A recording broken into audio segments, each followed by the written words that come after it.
And tonight, the community was asked to weigh in on whether or not drones should be used in Grand Rapids. It's part of a discussion that has been going on for weeks now. Our Jamie Sherrod was at tonight's meeting at LifeQuest Church and joins us live tonight from GRPD headquarters with more on how the drones would be used if they are approved. Jamie. Yeah, Josh and Janice, Chief Eric Winstrom wants to bring these devices to the city because he believes they will help create a safer Grand Rapids. Tonight we heard from the community, and not many agreed with that. They're concerned about the consequences these drones could have later down the line.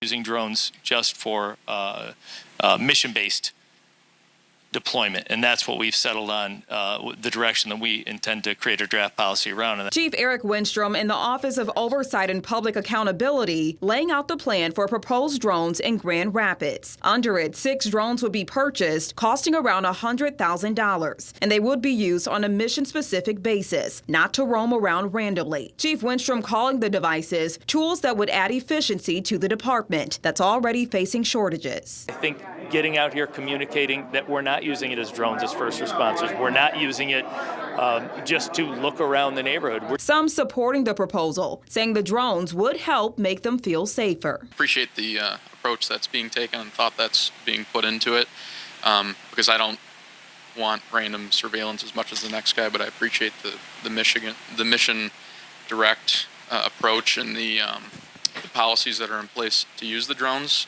So I do support what we're talking about here. But many voice privacy concerns, fearing facial recognition, discrimination, and harassment. Policy, and it only being as good as, the police department that's sworn to uphold it. And currently GRPD has, dozens of open civil rights violations cases against it. And so that, kind of makes me worried. I'm not impressed. That's number one. You guys talk a good game, but in the end, it's all going to fall on the people. And every program that an awful lot of you guys implement end up criminalizing the black and brown melanated people of the community. And we're not going to have it. We deal with an awful lot. We've dealt with the situation with Patrick Loyola getting shot, and we want to see that situation resolved, okay? We want to see other situations resolved too. And for you guys to throw this in our lap is just plain disrespectful. It's disrespectful. And I just think that we need to straighten out some other things, maybe increasing the trust relationships in the community, maybe talk about some accountability in the community.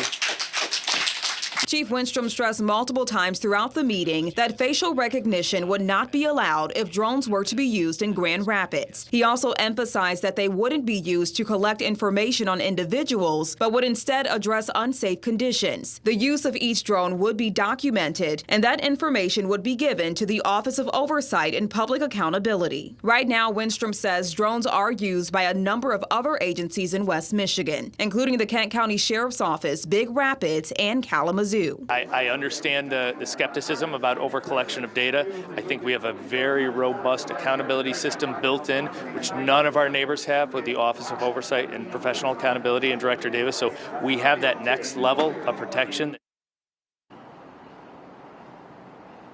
GRPD says the devices could help save the department more than $11,000 a year and help with staffing shortages. Right now, we are in the conversation phase. That purchase request would need to be approved by the City Commission.